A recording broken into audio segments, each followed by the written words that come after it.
하나님께서 오늘 우리 교회에 주시는 말씀 고린도후서 5장 14에서 17절까지 말씀입니다. 고린도후서 5장 14에서 17절까지 제가 읽겠습니다. 그리스도의 사랑이 우리를 강권하시는도다. 우리가 생각하건대 한 사람이 모든 사람을 대신하여 죽었은즉 모든 사람이 죽은 것이라. 그가 모든 사람을 대신하여 죽으심은 살아있는 자들로 하여금 다시는 그들 자신을 위하여 살지 않고 오직 그들을 대신하여 죽었다가 다시 살아나신 이를 위하여 살게 하려 함이라. 그러므로 우리가 이제부터는 어떤 사람도 육신을 따라 알지 아니하노라. 비록 우리가 그리스도도 육신을 따라 알았으나 이제부터는 그같이 알지 아니하노라. 그런즉 누구든지 그리스도 안에 있으면 새로운 피조물이라. 이전 것은 지나갔으니 보라 새 것이 되었도다. 아멘. 우리 곁에 계신 분들 한번 축복합니다. 네, 여러분 축복합니다. 네, 오래전 전쟁 영화인데요. 라이언 일병 구하기가 있습니다. 한 병사를 구출하기 위해서 많은 군인들이 동원되고 또 한 병사를 살리기 위해 많은 사람이 죽어요. 어찌 생각하면 좀 우스꽝스러운 일인데, 그런데 이제 그 병사를 구출하기 직전에 이제 치명상을 입고 그를 구출하기 위해 갔던 지휘관이 마지막으로 이 라이언 일병에게 이렇게 말합니다. 값지게 살아야 해. 이렇게 말하고 죽습니다. 그 한마디가 이 라이언의 생애를, 인생 전체를 뒤흔들어 놓죠. 그는 자기를 위해서 죽은 사람들의 희생에 부끄럽지 않게 살려고 애씁니다. 그리스도께서 나를 사랑하셔서 나를 위해서 죽으셨음을 여러분 믿으십니까? 그렇죠. 우리는 이제 쭉 말씀을 읽어오면서 예수님이 나를 위해서 십자가에서 죽으셨다. 그거를 이제 믿어요. 그러면 그 믿음으로 우리가 하나님 앞에 의롭다 하심을 받고 다시 말하면 구원을 얻게 되고 그리고 천국에 가게 된다. 이제 그거는 다 믿어요. 근데 그 믿음 이후에 우리는 어떻게 살아야 하는지 거기에 대해서 성경이 말해주고 있다는 것이에요. 그런 점에서 오늘 말씀은 우리에게 참으로 귀한 말씀이 되는 것입니다. 이제 말씀 속으로 들어가 봅니다. 먼저 그리스도의 사랑이 우리를 강권하신다. 한번 제목을 같이 읽어봅니다. 그리스도의 사랑은 우리를 강권하신다. 네, 다시 한번 같이 읽어봅니다. 그리스도의 사랑은 우리를 강권하신다. 이 강권이라는 말은 억지로라는 약간 그런 뜻이 좀 들어 있습니다. 그러니까 이렇게 원래의 뜻을 보면 사방을 둘러싸가지고 우리를 어느 쪽으로 몰아붙인다 그런 뜻이 있어요. 14절 말씀을 보면 그리스도의 사랑이 우리를 강권하시는도다. 예수님에 대한 사랑이 우리를 막 이끌어 간다는 거예요. 특히 사도 바울, 지금 고린도 후서를 쓴 이 사도 바울의 삶을 이끌어 갔어요. 자기 마음대로 산 것이 아니라 그리스도의 사랑이 자기를 막 이끌어 갔다는 거예요. 우리가 생각하건대 한 사람이 모든 사람을 대신하여 죽었은즉 모든 사람이 죽은 것이라. 자, 여기 한 사람은 누구일 것 같아요? 예수님입니다. 예수님 한 분이 모든 사람, 여기서 모든 사람은 세상 모든 사람이 아니고 예수님을 믿음으로 구원을 얻게 되는 사람들이죠. 결국.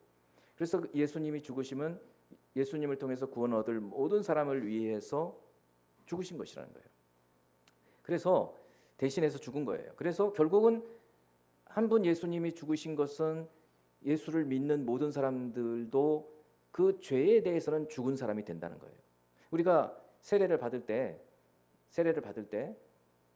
세례는 죽음과 부활을 상징한다고 여러 번 좀 말씀을 드리는데 물에 빠져서 죽고 다시 살아나고 예수님이 죽으신 것처럼 죽으시고 부활하신 것처럼 우리도 한 사람 예수님께서 우리 모든 사람을 대신해서 죽었기 때문에 사실은 우리 모두도 죽었다는 거예요. 무엇에 대해서? 죄에 대해서. 이제 더 이상 죄는 우리와 관계없게 되었다. 그런 말씀이에요. 다시 그 라이언 일병 구하기라는 영화 얘기를 좀 해봅니다. 어떤 미국 가정이에요. 농촌에 사는 가정입니다. 아들 넷이 있었어요. 근데 세 아들은 모두 2차 대전의 전쟁터에 징집이 돼서 참전해서 싸우다가 세 아들이 다 죽었어요. 근데 이 전쟁 중이고 뭐 오늘날 같이 뭐 이렇게 인터넷으로 뭐 잘 안 되어 있었을 때니까 아들이 또 있으니까 또 징집이 돼서 전쟁터로 또 나간 거예요. 근데 그 사실을 총사령관이 늦게 알았어요. 그 아들 넷이 다 죽어버리면 어떡하자는 거예요. 말이 안 되잖아요. 우리나라에서도 옛날에 독자 그러면 군대 안 가고 그랬죠. 지금이야 뭐 다 독자니까 안 갈 수는 없는데 예전에는 그랬어요. 그런데 보니까 아주 치열한 전쟁이 벌어지고 있는 곳에 지금 있는 거예요. 알고 보니까. 그래서 총사령관이 명령을 해서 한 지휘관, 대위를 지휘관으로 해서 부대를 편성해요. 7, 8명으로 된 한 분대죠. 분대를 편성해서 이 사람들의 사명은 싸우는 게 아니라 그 라이언이라고 하는 지금 1등병밖에 되지 않은 그 사람을 데려오는 거예요. 그래서 제목 그대로 라이언 일병 구하기인 거예요.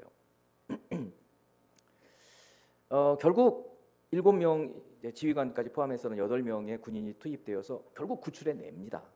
그러나 그 과정에서 지휘관인 밀러 대위, 그 영화 배우로는 톰 행크스라는 사람인데 그 사람도 죽어요. 그리고 라이언 일병은 이제 구출이 되죠. 그런데 아까 말씀했던 것처럼 죽기 전에 그 밀러라고 하는 지휘관이 마지막으로 라이언한테 우리가 이렇게 희생이 되면서까지 너를 살렸으니 잘 살아야 돼. 이렇게 마지막 말을 하고 죽는단 말이죠. 그리고 이제 영화의 마지막 장면은 맷 데이먼이라고 하는 배우가 연기를 하는데 이 라이언 일병이 이제 늙었어요. 늙은 라이언이 국립묘지에 그 밀러라고 하는 대위의 비석 묘비 앞에서 이제 헌화를 하면서 묻습니다. 저는 제 생각에는 최선을 다했다고 생각하는데 충분했다고 생각하십니까? 이렇게 묻는 거예요. 당신들이 나를 위해서 그 치른 값을 제가 충분히 갚았는지 모르겠습니다. 이제 그때 그 라이언의 부인이 뒤에 와서 당신 잘 살았어요. 이렇게 얼굴을 이제 어깨를 토닥이면서 얘기를 해주는 그런 장면으로 영화가 끝나는 이야기예요. 물론 허구가 좀 있겠죠. 그대로 뭐 사실대로는 아닐 거예요, 현실이. 그런데 여기서 보여주고 있는 것이 그거죠. 예수님이 나를 위해서 죽으셨는데 그 예수님이 나를 사랑해서 나를 위해서 죽으셨는데 내가 그 예수님의 뜻을 따라서 잘 살고 있나? 이걸 우리를 좀 생각해 봐야 된다는 것이에요. 오늘 사도가 우리에게 들려주는 얘기, 그리스도의 그 사랑이, 나를 위해 죽으신 그 사랑이 나를 막 이끌어간다는 거예요. 그 예수님의 그 사랑을 생각하면 나는 견딜 수가 없다는 거예요. 나를 강권하시는도다. 여러분, 사람의 목숨 정말 소중하죠. 중요합니다. 사람을 위해서 목숨을 바친다는 것은 그 사람의 전부를 바치는 것이에요. 하나님의 아들이, 하나님이신 분이 이 땅에 몸을 입고 오셔서 나를 위해서 죽으셨다. 이거를 진실로 깨닫게 될 때 우리는 이전과 같이 살 수가 없는 거예요. 왜냐하면 그 크신 사랑이 너무나 크게 느껴지기 때문에 더 이상 그냥 예전처럼 살지 못한다. 그 사랑이 우리를 이끌어간다. 그래서 그리스도의 사랑은 우리를 강권해서 새로운 삶을 살게 이끌어갑니다. 여러분 모두가 그런 새로운 인생을 살고 계시는 줄 믿어요. 만일에 그것이 흐려졌다면 다시 한번 예수님의 크신 사랑을 생각하면서 그 사랑에 이끌림 받아, 사랑의 매임을 받아 살 수 있는 사는 저와 여러분이 되기를 바랍니다. 두 번째는 그 그리스도의 사랑은 이제 더 이상 나를 위해 사는 것이 아니라 예수님을 위해서 살게 만듭니다. 이것도 제목을 한번 읽어보죠. 그리스도의 사랑은 그를 위해 살게 하신다. 네, 15절 말씀입니다. 그가, 예수님이 모든 사람을 대신하여 죽으심은 살아있는 자들로 하여금 다시는 그들 자신을 위하여 살지 않고 오직 그들을 대신하여 죽었다가 다시 살아나신 이 예수님을 위하여 살게 하려 함이라. 그대로 지금 이 말씀을 제가 풀어드렸잖아요. 그러니까 예수님의 사랑은 너무나 커서 예수님의 사랑을 깨달으면 내가 예전처럼 못 살아요. 나를 이끌어 간다고요. 어떻게든 이끌어 가요. 그렇기 때문에 교회에서 봉사도 하고 선교도 하고 수고를 하는 거예요. 근데 그것 자체가 사실은 이전에는 나만을 위해서 살았는데 이제는 그 크신 그리스도의 사랑, 예수님의 사랑이 나를 이끌어 가서 어떻게 살게 만드느냐면 그분을 위해서 살게 한다는 거예요. 예수님을 위해서. 예수님을 위해서 살게 우리를 이끌어 간다는 거예요. 갈라디아서 2장 20절 말씀을 여러분 너무 잘 알고 있습니다. 한번 갈라디아서 2장 20절 천천히 우리 같이 한번 읽어봅니다. 시작. 내가 그리스도와 함께 십자가에 못 박혔나니 그런즉 이제는 내가 사는 것이 아니요 오직 내 안에 그리스도께서 사시는 것이라. 이제 내가 육체 가운데 사는 것은 나를 사랑하사 나를 위하여 자기 자신을 버리신 하나님의 아들을 믿는 믿음 안에서 사는 것. 이제 아까 말씀 이때 그대로예요. 예수님 한 분이 우리 모든 사람을 위해서 죽으셨어요. 그래서 이제 모든 사람이 죽었다는 거예요. 근데 죽은 것이 그냥 죽은 게 아니고 죄에 대해서 죽었다는 거예요. 그래서 우리는 더 이상 죄에 매임 받아서 묶임 받아서 사는 것이 아니라 이제는 어떻게 되냐면 죄에 대해서 죽은 나에게 누가 오셨냐면 예수님이 오셨어요. 예수님을 우리가 주님으로 믿으니까. 그래서 예수님께서 내 안에 살아 계시는 거예요. 이거를 믿고 사는 거예요. 믿음이라는 거는 이걸 믿고 사는 거예요. 내 안에 예수님이 살아 계신다. 이 믿음으로 사는 이 삶이 예수 믿는 삶이라는 거예요. 늘 이 생각을 해야 되는 거예요. 그러니까 내 안에 그리스도께서 사시기 때문에 이제 내가 사는 게 뭘 위해서 사냐면 그리스도를 위해서 사는 거라는 거예요. 이전에는 그냥 내 생각만 하고 내 뜻을 위해서만 살아왔어요. 내가 원하는 것을 위해서 살았어요. 근데 예수를 딱 믿고 나고 교회 생활을 하고 신앙 생활을 하다 보면 사람들이 조금씩 변화되기 시작해요. 어떻게 변화되느냐면 나를 위해서 사는 삶에서 그리스도께서 원하시는 삶을 살기 시작하는 거예요. 그게 때로는 교회에 와서 봉사를 하는 일도 될 수 있어요. 안내를 하는 일도 될 수 있고 중보 기도를 하는 분들도 있을 수 있고 다른 사람들을 가르치는 분들도 있어요. 그것 때문에 그 예수님의 사랑 때문에 주방에서 봉사를 하는 분들도 계시단 말이에요. 선교를 나가는 분들도 계세요. 성격은 다르고 모양은 다르지만 이렇게 전에는 나만 위해서 살았던 사람들이 바뀌는 거예요. 왜 그러는가? 내 안에 그리스도께서 살아계시기 때문에 그분이 기뻐하시는 일을 나도 하고 싶은 거예요. 그래서 내 삶이 이제는 내가 나를 위한 삶이 내 목적이 아니라 예수님께서 원하시는 삶을 사는 것이 내 목적이 되는 거예요. 그래서 그리스도 안에 있으면 그리스도의 사랑 때문에 우리가 그분을 위해서 살게 된다. 여러분이 이미 그런 삶을 살고 계시고 있습니다. 근데 그 원동력이 뭐냐? 그리스도의 사랑이라는 거예요. 예수님이 우리를 사랑하신 사랑.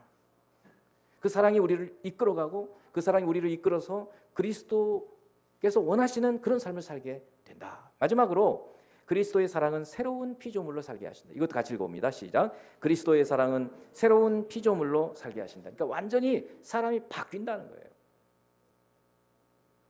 사람들은 사람 안 바뀌어 이렇게 얘기를 해요. 그런데 예수 안에 있는 사람들은 바뀌는 거예요. 이거는 성경 말씀이에요. 자, 16, 17절 말씀이에요. 그러므로 이제 우리가 이제부터는 어떤 사람도 육신을 따라 믿지 아니하노라. 이 말씀이 조금 앞부분과 지금 오늘 이 구절 17, 16절이 이렇게 논리적으로 잘 이어지지 않는 것처럼 보여요. 그거를 제가 설명해 드릴 거예요. 자, 그리스도의 사랑이 우리를 이끌어간다. 이거 다 우리는 알아요. 이제 그래서 막 내가 이전에 그렇게 살지 않았는데 나를 강권해서 이끌어가요. 왜 그러냐가 하면 그분이 우리를 위해서 죽으셨으니까.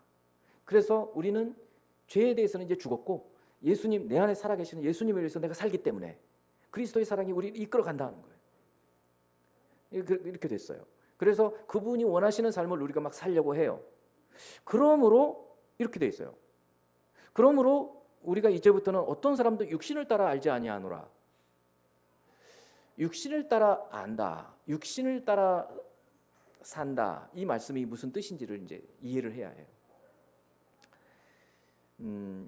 가정에서 생각해 봐요. 가정에서 남편과 아내가 있어요. 또 아버지, 엄마 그리고 자녀가 있어요. 자녀들도 서로 형제들도 또 있어요. 일단 가정 안에서만 생각해요. 예수를 믿음으로 새로운 피조물로 되기 전에는 그냥 남편도 인간, 아내도 인간, 자식도 인간으로 봐요.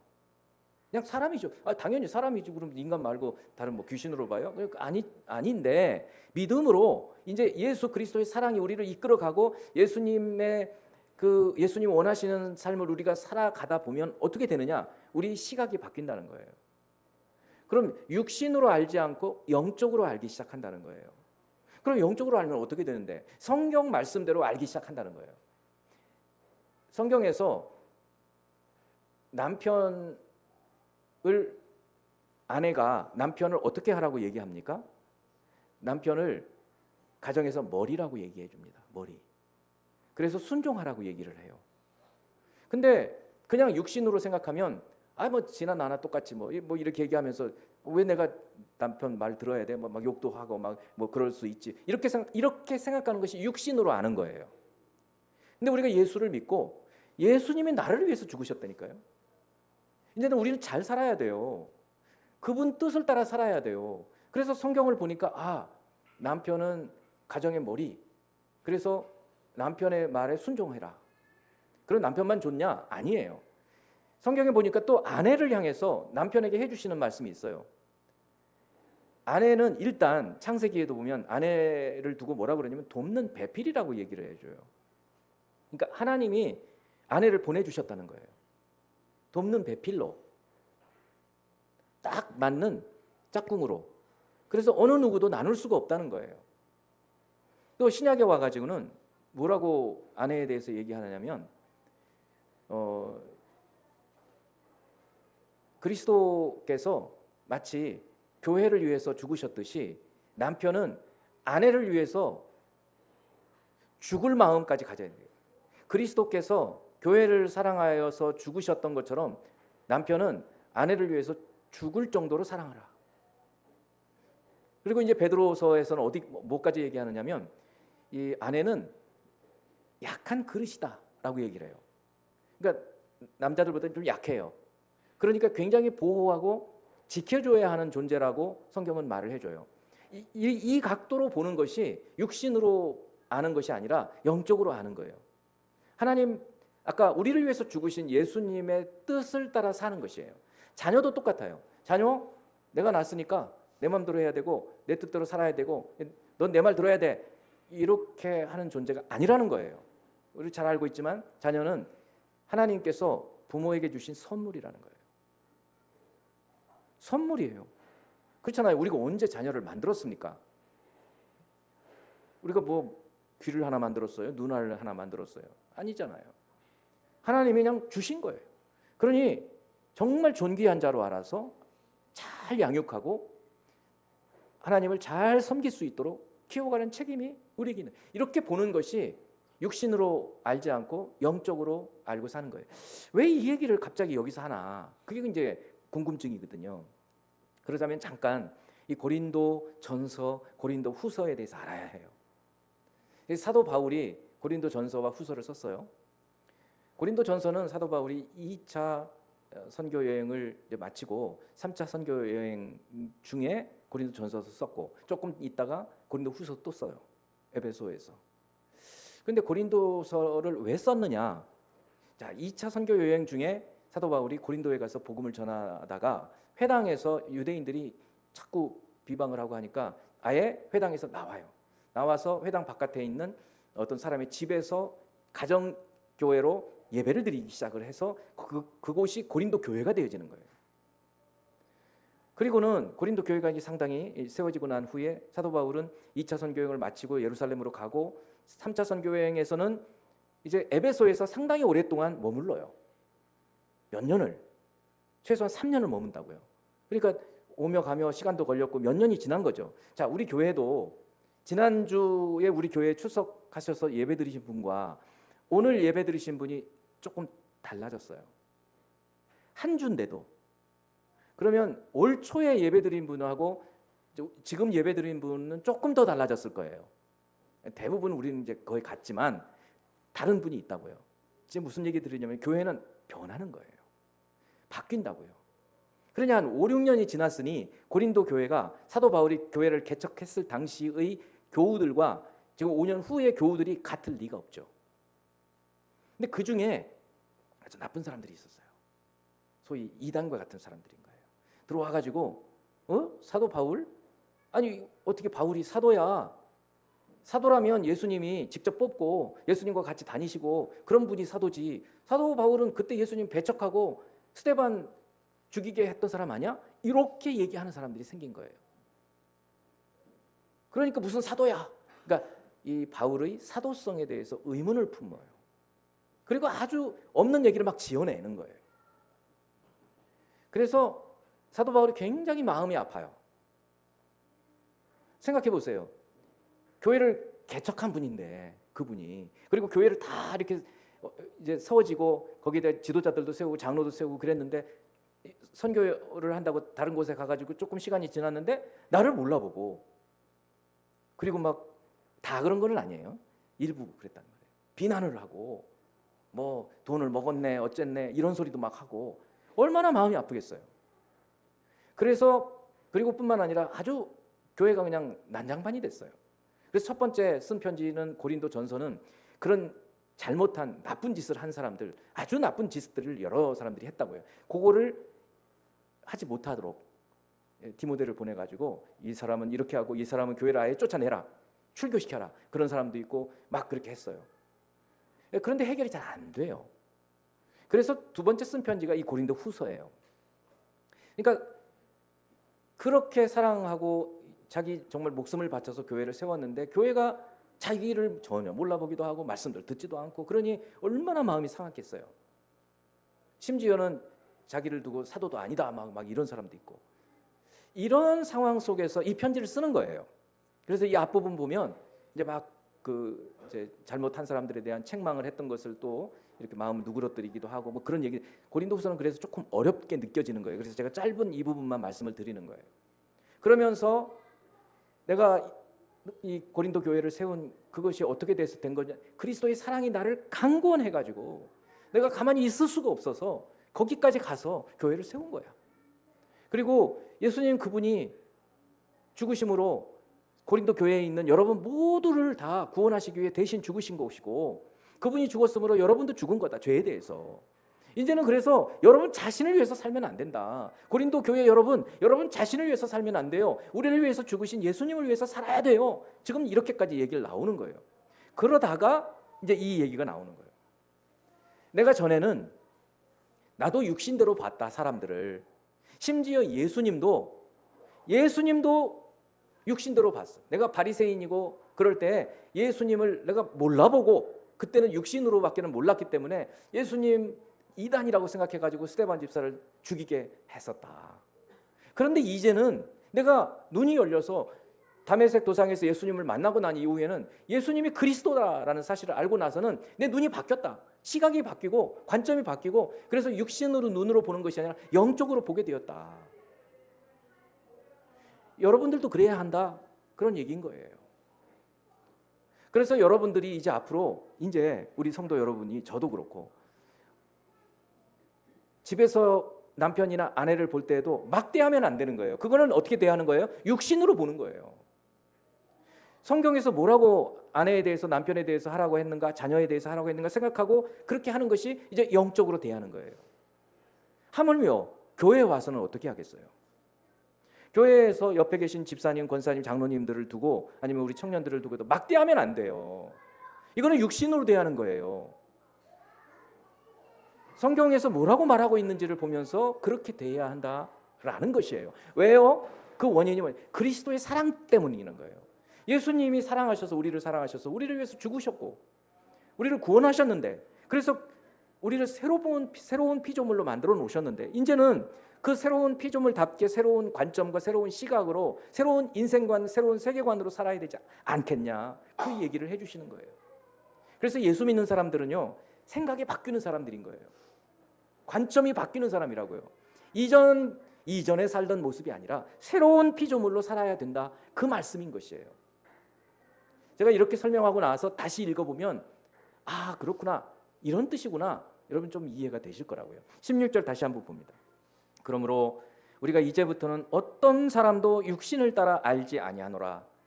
가정에서 가족들뿐 아니라 교회 식구들뿐만 아니라 또 심지어는 사람뿐만 아니라 짐승과 이 동식물조차도 우리가 우리 게 아니에요. 누가 만드셨어요? 하나님이 지으셨다고요. 하나님의 피조물답게 대우해야 돼요. 모든 사람들, 믿지 않는 사람들도 함부로 대하면 안 된다는 거예요. 그것이 육신을 따라 알지 않는다는 거예요. 비록 우리가 그리스도도 자기 얘기를 하는 거예요. 비록 우리가 그리스도도 육신을 따라 알았으나 옛날에 내가 예수님 몰랐을 때는 육신을 따라서 알았으나 이제부터는 그같이 알지 아니하노라. 이제 그렇지 않다는 거예요. 왜 우리라는 말 자꾸 넣냐면 고린도 교회 여러분도 그렇다. 나랑 함께 우리라고 지금 얘기를 해주는 거예요. 그런즉 이 말씀이 여기에 있는 거예요. 그러므로 누구든지 그리스도 안에 있으면 새로운 피조물이 됐다. 새로운 존재가 되었다는 거예요. 생각이 달라져 버렸다는 거예요. 예수님 안에 오면 이전에 그냥 생각했던 에이 뭐 진화론을 따라서 짐승이 진화해서 된 이런 식으로 생각하는 존재가 아니라는 거예요. 하나님의 형상을 따라서 인간을 지으셨어요. 그 하나님의 형상이기 때문에 인간이 그분이 지위가 높든 낮든 많이 배웠든 적게 배웠든 부자든 가난하든 하나님의 형상인데 존귀히 여겨야 되지 않겠느냐. 이런 식의 생각을 하는 것이 새로운 피조물이에요. 보라 새 것이 되었도다. 여러분 이런 새로운 생각을 갖고 살게 되기를 바랍니다. 라이언 일병이 아니 정말 나를 위해서 나 하나 건지기 위해서 7명 8명이 나를 위해서 죽었다고? 여러분 아니 실제로 그렇다고 생각하면요 정말 우리가 그냥 살 수 없어요. 제가 예수 믿게 된 계기가 군대에 있을 때 교통사고가 났었는데 제가 미군 군용 찝차를 타고 가다가 제가 앉았던 자리에서 자리를 양보하고 뒷편으로 앉았는데 그 제가 앉았던 자리를 시외버스가 받아버렸어요. 그래서 그분은 미군 병원 원투원 병원이라고 그 병원에서 6개월 동안 병원 입원하고 수술을 받고 했다고요. 그러니까 제가 죄책감이 드는 거예요.